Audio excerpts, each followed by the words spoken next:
¿Qué tal, hijos de la noche? Bienvenidos a su programa favorito de terror y de misterio, el Grimorio de Riggs. Continuando con la serie de mitologías del mundo, el día de hoy abordaremos un poco la mitología guaraní, en específico, el nacimiento de los 7 monstruos derivados de la creación del mundo tras la creación de este, según esta mitología sudamericana. Ya hemos hablado del Luisón en varias ocasiones en el pasado, como el hombre lobo americano, y que específicamente es conocido como el Luisón en el área de Chile, mientras que en Argentina y Uruguay es conocido como lobizón, probablemente como una deformación del lenguaje, pero es prácticamente lo mismo. Solo que en esta ocasión abordaremos al lobizón original, al que, según la mitología guaraní, sería el primer hombre lobo en este territorio sudamericano. Averiguaremos juntos si el mito del Luisón actual como el hombre lobo americano y el único de América Latina que es tal cual un hombre lobo, influenciado por el mito europeo, tiene algo que ver con este personaje, hijo de un demonio. De ser así, visto desde la mitología de Sudamérica, la maldición del hombre lobo provendría de un ser divino directamente, siendo él el encargado de propagar dicha maldición entre los hombres, a diferencia de Grecia, por ejemplo, donde el primer hombre lobo no era más que un hombre mortal maldito por Zeus, sí, pero un hombre, a fin de cuentas. Pero la historia del mito del lobizón es solo una piedra en el vasto mar de la mitología guaraní. En este recorrido por el mito creacionista guaraní, vamos a descubrir que varios secretos del mundo podrían estar ahí ocultos, como la verdad sobre Dios y la presencia de un diluvio universal, a pesar de no estar conectado en lo absoluto con las culturas de Medio Oriente, de donde proviene la Biblia y sus antecesoras que mencionan un diluvio universal. Tengo un episodio del podcast hablando sobre este mito que está presente en muchísimos lugares del mundo. Te dejo la etiqueta arriba para que vayas a verlo y descubras que quizá el diluvio universal fue mucho más que una fábula y que en realidad existió en algún punto del mundo antiguo. Así que viajemos directamente al principio de los tiempos y comencemos. La mitología guaraní es el conjunto de creencias vinculadas al pueblo guaraní que habita la región de Paraguay, el noreste argentino, el este de Bolivia y el suroeste de Brasil. Esta mitología sudamericana se basa en la cosmogonía de los pueblos guaraníes antes de la llegada de los colonizadores europeos y antes de la evangelización jesuita en la provincia paraguaya. También abarca los casos de hibridación de diferentes vertientes culturales. No existen registros escritos de las antiguas leyendas y mitos asociados al pueblo guaraní, excepto los hallazgos recientes en cavernas rupestres con más de 5.000 años de antigüedad en el departamento de Amambay, ubicado en el noreste paraguayo. El guaraní no se escribió hasta la llegada de los misioneros jesuitas, quienes desarrollaron una grafía y estandarizaron una gramática para esta lengua. Por lo tanto, antes de la llegada del cristianismo, las creencias religiosas guaraníes eran transmitidas únicamente de manera oral. Así, el relato de los distintos dioses, leyendas y mitos relacionados puede variar de un lugar a otro. De hecho, hay personas muy patrióticas en mi comunidad que se molestan cuando se menciona que el lobizón es de Uruguay y no se menciona a Argentina, por ejemplo, afirmando que un país u otro es dueño, entre comillas, del mito del lobizón, cuando es exactamente lo mismo, solo que en algunos lugares se les dice lobizón y en otro luisón, pero es lo mismo. No hay diferencia entre el lobizón argentino, el uruguayo y el brasileño, pues su fuente étnica es la misma. Aunque sí, puede haber variaciones como en toda leyenda, a causa de las influencias cristianas que se predican hoy en día en dichas regiones, como en toda Latinoamérica. Las diferencias regionales pueden ser extremas hasta el punto de redefinir completamente el papel de una deidad en la religión guaraní. A pesar de que muchos pueblos guaraníes fueron asimilados a la sociedad moderna y sus creencias han sido alteradas o sustituidas por el cristianismo, debido en gran parte a la evangelización y el proceso de sincretismo por parte de los misioneros jesuitas en el siglo XVII, muchos de los mitos ancestrales continúan activos en las regiones guaranticas. Contrariamente a lo que se piensa, los guaraníes no eran monoteístas.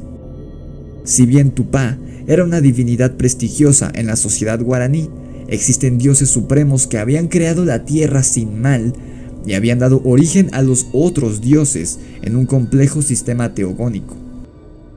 Los misioneros jesuitas aprovecharon las características de la deidad Tupá para relacionarlo con el dios cristiano y desviar de esa manera el sentido inicial del mayor mito fundacional indígena. Esto tiene sentido desde el punto de vista operativo de la iglesia cristiana, pues de hecho el cristianismo proviene del dios Sol que comenzó a adorarse en la antigua Roma, que eventualmente, al ser la primera religión monoteísta, evolucionaría hasta convertirse en Jesucristo. Los guaraníes creían que al principio de los tiempos existía el caos, formado por la neblina primigenia denominada Tatachiná y los vientos originarios. Ñamandú se creó a sí mismo en medio de este caos, conocido también como Ñanderubusú, Ñanderuguazú, que significa nuestro gran padre, o Ñanderu Pa Patenondé, que significa nuestro gran padre último y primero. Este es muy similar al mito nórdico de la creación de Odín y de sus hermanos. El proceso de autocreación de Ñamandú sigue un proceso por etapas y lo hace a la manera de un vegetal. Primero se afirma sobre sus raíces, las divinas plantas de los pies. Extiende sus ramas, que serían sus brazos, con manos florecidas a maneras de dedos y uñas. Después construiría su copa, que sería una diadema de flores y plumas, denominada yehuaca, y finalmente se yergue como árbol en postura de elevación celestial. Una vez autocreado, el corazón de Ñamandú comenzaba a resplandecer. Con esta luz, el dios eliminó las tinieblas primigenias y concibió la palabra creadora, denominada Aibú, que posteriormente será legada a los humanos para que éstos desarrollen el lenguaje. Concluida la creación de su cuerpo, Ñamandú crea a los otros dioses principales que le ayudarán en su pesada tarea. Crea Ñanderú Pia Guazú, que significa nuestro padre de corazón grande, a Caraí, que es dueño de la llama y del fuego solar, a Yacairá o Yarairá, que es el dueño de la bruma, de la neblina y del humo de la pipa que inspira a los chamanes, y a Tupá, dueño de las aguas, de las lluvias y del trueno, muy parecido tanto a Zeus como a Thor de Europa. Los 4 compañeros procedieron entonces a la creación de la primera tierra. Ñamandú cruzó 2 varas indestructibles y sobre ella asentó a la tierra. Para asegurar que los vientos originarios no la movieran, la sostuvo con 5 palmeras sagradas, una en el centro y las otras 4 en cada extremo.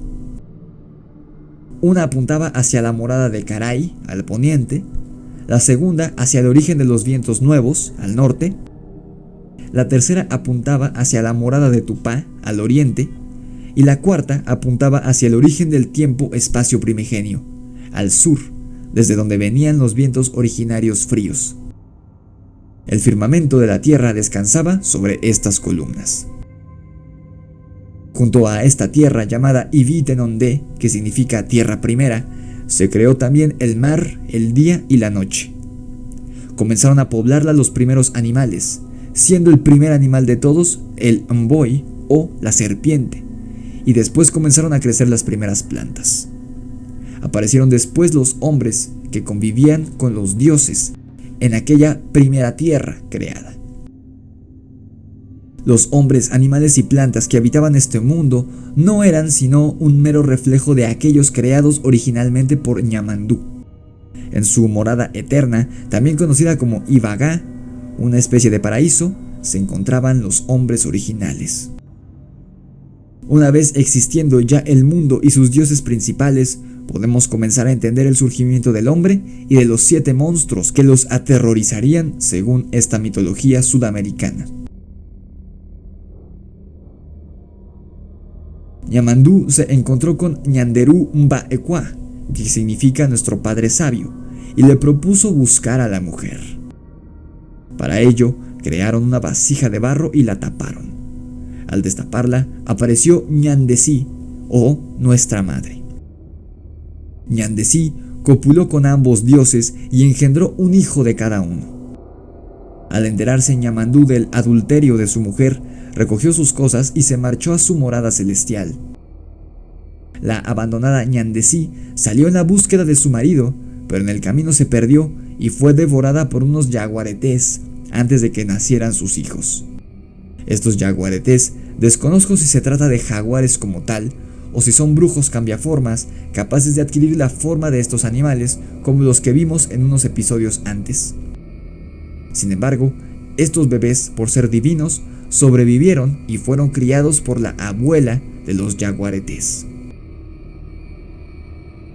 Los mellizos se llamaban Ñanderikei, que significa hermano mayor, hijo de Ñamandú, y Tibray, que significa hermano menor, y era hijo de Ñanderú Mbaekwa. Curiosamente, y debo mencionar esto, el diluvio universal también está presente en la mitología guaraní, al igual que en la Biblia, al igual que en las leyendas africanas y en muchas otras del mundo, lo que podría confirmar la teoría que se tiene sobre la existencia de un diluvio universal en el mundo antiguo y que no es parte de la mitología cristiana, sino una realidad.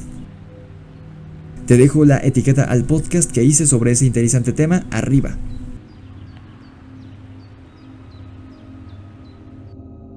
En la primera tierra llamada Ibitenondé, los hombres convivían con los dioses, no había enfermedades y no faltaba nunca el alimento. Sin embargo, uno de los hombres, llamado Yeupie, transgredió el tabú máximo, o sea, el incesto, al copular con la hermana de su padre. Los dioses castigaron este acto con un diluvio, denominado Mbamegua Guazú, que destruyó esta primera tierra y se marcharon a vivir a una morada celestial. Ñamandú decidió crear entonces, tras el diluvio, una segunda tierra imperfecta y solicitó la ayuda de Yacairá, quien esparció la bruma vivificante sobre la nueva tierra. Los sobrevivientes del diluvio pasaron a habitar esta tierra donde ahora existía la enfermedad, los dolores y los sufrimientos, a diferencia de la primera tierra perfecta. Los hombres que habitaban esta nueva tierra, llamada Ibi-Pihau, que significa tierra nueva, buscaron por siempre retornar a aquella primera tierra, la Ibimara-Ei, tierra sin mal. Curiosas son las similitudes entre los mitos creacionistas guaraníes y cristianos, estando distanciados por tiempo y espacio, más de lo que te imaginas. Los mitos orales guaraníes hablan de una tercera reconstrucción de la tierra, que será sin imperfecciones. Sin embargo, mientras se espera la llegada de esta tercera tierra, los hombres pueden acceder al Ibimara-Ei, siempre y cuando observen determinadas pautas de comportamiento comunal. En aquella mítica tierra no existirá ningún castigo, no habrá desventuras ni padeceres y nada será destruido. Algo así como un paraíso celestial cristiano al que uno va si se porta bien. La figura central en la mayoría de las leyendas guaraníes de la creación es Tupá, el dios supremo o dios del trueno que te mencioné antes. Con la ayuda de la diosa de la luna, Arací, Tupá descendió a la tierra en un lugar descrito como un monte en la región de Areguá. Desde este sitio creó todo sobre la tierra, incluyendo el océano, la flora y los animales. También colocó las estrellas en el firmamento. Los primeros humanos creados por Tupá se llamaban Rupabé y Sipabé, nombres que significan padre de los pueblos y madre de los pueblos respectivamente. Esta pareja tuvo 3 hijos y un gran número de hijas. Estaban Tumé Arandú, que era el primer hijo, considerado el más sabio de los hombres y el gran profeta del pueblo guaraní. Marangatú era el segundo hijo, un líder generoso y benevolente, padre de Kerana, madre de los 7 monstruos legendarios del pueblo guaraní que protagonizan este episodio. Estaba Yapeusá, el tercer hijo que desde su nacimiento fue considerado un mentiroso, un ladrón y un tramposo. Siempre intentó engañar a la gente y sacar el máximo provecho de ellos. Eventualmente, este cometió suicidio ahogándose, pero fue resucitado en forma de cangrejo. Desde entonces, todos los cangrejos fueron maldecidos teniendo que caminar hacia atrás como Yapeusá. Estaba también Porasi, hija que destacó por sacrificar su propia vida para librar al mundo de los 7 monstruos legendarios, como veremos más adelante. Y estaban Pitá y Morotí, mellizos que pelearon entre sí y fueron castigados por Iyará, el dios del sol. Tras un abrazo interminable en modo de reconciliación, mutaron lentamente en troncos hasta perder sus formas humanas. Y ahora sí, conociendo a uno de los padres de estos monstruos, llegamos al tema que nos interesa: los 7 monstruos legendarios guaraníes. Taú y Keraná son personajes de la mitología guaraní de Paraguay. Esta pareja fue objeto de una terrible maldición, según la cual sus hijos se convirtieron en los 7 monstruos mitológicos: Teyumaguá, Mboitui, Moñay, Yací Yateré, Curupi, Ao Ao y Luisón. Cabe destacar que todos son 7 mesinos, es decir, que nacieron con 7 meses de gestación, no 9 como el normal del ser humano. La historia de su nacimiento es la siguiente. Taú era un espíritu maléfico que se había enamorado de la doncella llamada Keraná, una niña de belleza encomiable, hija de Marangatú, que se pasaba los días durmiendo. Por esa razón le pusieron por nombre Keraná, que significa dormilona. Taú se había quedado prendado de la joven y para conquistarla se transformó en un apuesto hombre. Con la nueva apariencia, Taú visitó a Keraná durante 7 días consecutivos. En el último día intentó raptar a la joven, por lo que Angatupiri, espíritu del bien, se vio obligado a intervenir para evitar esto. Para ello, se entabló en una lucha con Taú que duró 7 días a su vez. Finalmente, Taú, haciendo el uso de artimañas, venció a Agantupiri. Taú, al verse triunfador, se llevó a Keraná. Esto ocasionó profunda tristeza e indignación en la tribu, por lo cual estos ruegan un castigo ejemplar al transgresor. Entonces se vuelven a tomar cartas en el asunto y hace de Taú el objeto de una terrible maldición. Como castigo a las acciones de Taú, Angatupiri condenó a la pareja a parir monstruos, y así nacieron los 7 monstruos de la mitología guaraní. Teyuyagua, una bestia con cuerpo de lagarto, cabeza de perro y terribles ojos capaces de lanzar llamas. Aunque temido por su fiera mirada, Teyuyagua se movía bastante lentamente y su temperamento era apacible. Teyuyagua era conocido como espíritu de las cuevas y protector de los frutos, ya que guardaba tesoros ocultos en cavernas y se alimentaba de frutos, no de carne. Ocasionalmente se le describía con una apariencia brillante, diciéndose que su escamosa piel resplandecía de tanto revolcarse en oro y piedras preciosas. Mboitui, cuyo nombre significa víbora loro, debido a que su cuerpo era serpentino y su cabeza era similar a la de un loro. Su lengua bífida era del color de la sangre, su piel escamosa y su cabeza estaba cubierta por plumas. Se decía que era capaz de emitir un potente graznido que se podía escuchar a grandes distancias y que aterrorizaba a todo aquel que lo oyera. Mboitui es el señor de las aguas y las criaturas marinas. Se cree que es protector de los humedales y de la vida acuática. También está Moñay, señor del aire y espíritu de los campos abiertos. Como Mboitui, Moñay tiene cuerpo de serpiente, pero sobre su cabeza hay 2 cuernos que le sirven como antenas.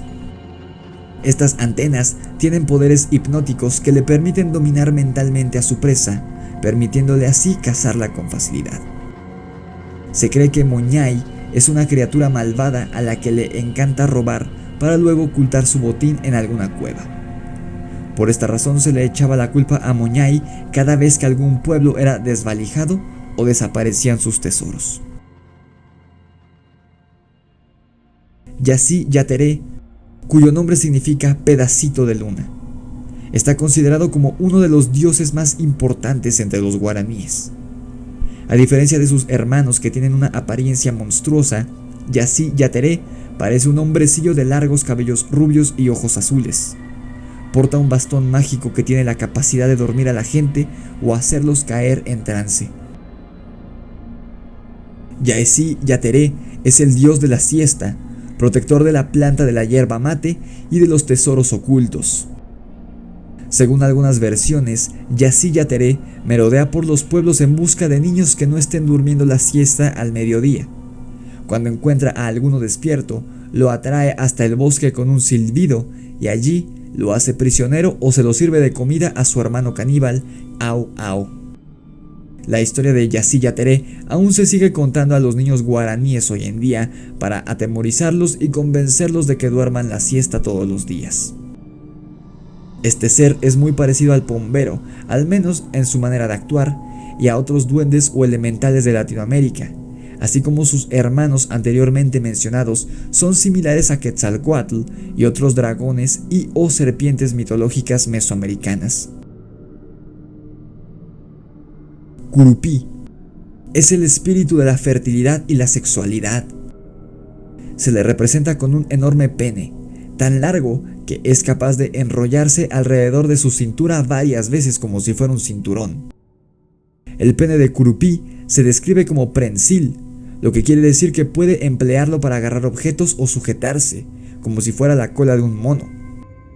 También tiene el poder de atravesar puertas y ventanas y entrar en las casas de las mujeres mientras duermen, provocando embarazos inesperados. Las mujeres adúlteras que querían escapar a la ira de sus maridos a menudo echaban la culpa de sus inesperados embarazos al Curupí.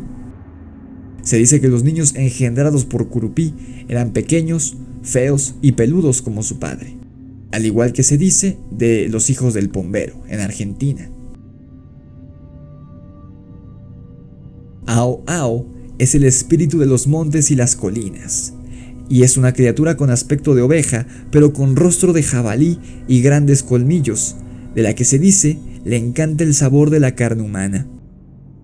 Ao Ao, llamado así por su aullido característico, persigue a sus víctimas implacablemente. La única forma posible de escapar a su persecución es trepando a una palmera, árbol que tiene el poder de repeler a esta hambrienta bestia. Y finalmente, el hijo menor, Luisón.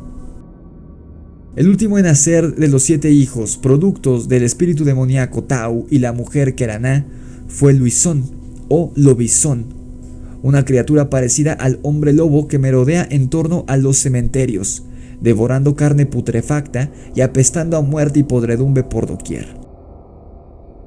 Se cree que Luisón es el señor de la muerte y que su simple toque es señal inequívoca de muerte inminente. En algunas comunidades guaraníes se considera extremadamente desgraciado nacer como 7º hijo varón de un matrimonio, ya que se considera que tales hijos cargarán inevitablemente con la maldición del hombre lobo. Sostiene la leyenda que al nacer el último hijo, Luisón, apareció en el cielo una señal de advertencia para que los hombres se cuidaran de estos engendros, las Pléyades. Antes de continuar con el mito de los 7 hermanos, podemos ver que sí hay cierta conexión entre el Luisón y el mito del Lobizón, en el que aún se cree en ciertas zonas sudamericanas, aunque muchas personas no lo sepan. Para empezar, se encuentra el elemento de que Luisón era el 7º hijo de Taú y Queraná, mientras que en el mito del Lobizón se dice que el 7º hijo varón de un matrimonio será siempre un hombre lobo. Además, a diferencia del hombre lobo europeo, el lobizón no devora seres humanos, sino que saquea las tumbas de los cementerios para devorar los cadáveres, igual que el Luisón, volviendo al hombre lobo sudamericano más cercano al ghoul árabe que al licántropo europeo, que eran necrófagos. no devoradores de hombres. Aunque no se menciona, es muy probable que el mito del lobizón en Sudamérica haya derivado del luisón, al morder o infectar a alguna persona, y de ahí la licantropía se habría esparcido como una enfermedad entre los hombres del mundo. También hay cosas que analizar sobre los otros 6 hermanos monstruosos, pero estamos llegando al final de este episodio. Dale like a este video, y si llegamos a 1000 likes, haré otro episodio analizando las características físicas y las habilidades de estos otros 6 hermanos, ya que estos podrían haber sido críptidos, por ejemplo serpientes gigantes, alienígenas o seres elementales. Así que ya sabes, destruyan ese botón de likes para que lleguemos a 1000 likes y haga la secuela del episodio que estás viendo ahora mismo, analizando el origen de los otros 6 monstruos guaraníes. Durante 7 años, el mal se extendió por la tierra. Las acciones de los 7 hermanos monstruosos hicieron que reinara el miedo y el terror en el mundo, y no había refugio de este en ningún lugar. Nadie estaba a salvo. Curupí raptaba y violaba a las doncellas. Moñay robaba y saqueaba. Luisón ultrajaba los cementerios. Yací Yateré en sus travesuras raptaba a los niños. Ao Ao asolaba los rebaños de la tribu. Con sus graznidos, Boitui esperaba acechante en la selva, y la mirada de fuego de Teyuyagua en la oscuridad de las cuevas inspiraba solamente más terror y supersticiones entre la gente. Tumé Arandú, sabio de la tribu, vuelve a su hogar y comenta lo ocurrido a sus hermanas, Guaraciaba, Tupinamba y Porasí. Porasí, madre de la belleza, bella y valiente como siempre, se ofreció como voluntaria para el plan. Porasí se dirigió a la cueva de Moñay, llegando a este lugar al amanecer. Lentamente ingresó a la cueva, sabiendo el peligro que la acechaba adentro. Moñay despertó y salió a su encuentro, pero prendado por su belleza no la mató, sino que le preguntó qué hacía allí. Porasí le dijo que estaba fascinada por las historias sobre su bravura que había escuchado, que estaba enamorada del monstruo y que quería casarse con él. Moñay, obnubilado por la belleza y elocuencia de la joven, aceptó hacerlo en ese mismo momento. Porasí entonces respondió que lo haría con una sola condición: que los hermanos de Moñay estuvieran presentes en la boda. Después de pensarlo un momento, Moñay aceptó, pero le sugirió que se casaran en la cueva de Teyuyagua, ya que debido a sus deformidades, no podía salir de su morada. Porasí accedió y ambos se pusieron camino a la gruta, hogar del hermano de Moñay. Durante 10 días, Porasí aguardó en la cueva con Teyuyagua, mientras Moñay buscaba y reunía a sus otros hermanos. La última noche, estando todos los monstruos reunidos, se hizo una fiesta en la que estos últimos bebieron chicha y se emborracharon. Esta era una trampa para los monstruos. La grotesca fiesta se desarrolló dentro de la cueva a los ojos de Porasí, quien aguardaba la oportunidad para dar la señal a su tribu que esperaba fuera de la cueva para matar a los monstruos. Los 7 monstruos se movían cada vez más toscamente por los efectos del alcohol hasta que cayeron dormidos. La doncella comprendió que había llegado el momento adecuado para llevar a cabo su plan y sigilosamente se aproximó a la entrada de la cueva para alertar a su gente, que esperaban afuera de la cueva para matar a los 7 hermanos ebrios en cuanto ella saliera de esta. Pero en ese instante, Moñay despertó y se abalanzó sobre ella con el grito de traición. Con gran rapidez, el monstruo envolvió con su cuerpo serpentino a la frágil joven y se la llevó nuevamente hacia el interior de la cueva. Entonces, Porasí comprendió que su salvación era imposible y gritó a sus amigos que bloquearan la entrada de la cueva. Los hombres de Tumé Arandú taparon la entrada con una gran piedra y prendieron fuego al cerro para sellar así para siempre el destino de los 7 monstruos junto con el de la infortunada joven. El sublime sacrificio de Porasí para liberar la tierra de los monstruos malditos será recordado por siempre, y Tupá, para premiar su entrega, elevó el alma de la heroína al cielo y la convirtió en un punto de luz pequeño pero intenso. y así el espíritu de Porasí alumbra la aurora desde entonces. Pero a su vez, si esa leyenda fuera algo más que eso, los 7 hermanos monstruosos de la mitología guaraní no están muertos, sino que tan solo están encerrados en una cueva.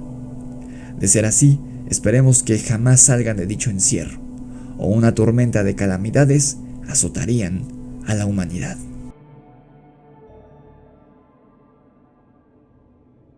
¿Qué piensas sobre este mito creacionista guaraní? ¿Crees que los 7 hermanos malvados hayan sido solo una leyenda creada para personificar las tragedias humanas, como el miedo, la sexualidad, la muerte y demás? ¿O crees que hayan sido la explicación que los guaraníes le dieron a criaturas que ellos desconocían, tales como serpientes gigantes, alienígenas, duendes y demás monstruos que habitaban en el territorio sudamericano hace miles de años? Recuerda que debemos llegar a 1000 likes para que saque el episodio analizando dicha posibilidad, que sería la secuela de este episodio. Dale like al video si te gustó, comenta y haz clic en el botón unirse para apoyarme con una muy pequeña cantidad de dinero al mes y que yo pueda seguir dedicándome a crear contenido en YouTube para ustedes. Suscríbete a mi canal y activa la campana de notificaciones para que YouTube te avise cada vez que subo un nuevo video. Recuerda, en caso de que YouTube no te avise, subo videos todos los lunes, miércoles, viernes y sábados a las 9:30 de la mañana. Sígueme en mi cuenta de Instagram, mi página de Facebook y mi perfil en Spotify, cuyos links encuentras abajo en la descripción, así como mi correo electrónico en caso de que tengas un relato, un audio o un fanart que quieras compartir con nosotros. Esto fue el Grimorio de Rix y el mito guaraní de los 7 hermanos monstruosos. Nos vemos en la oscuridad.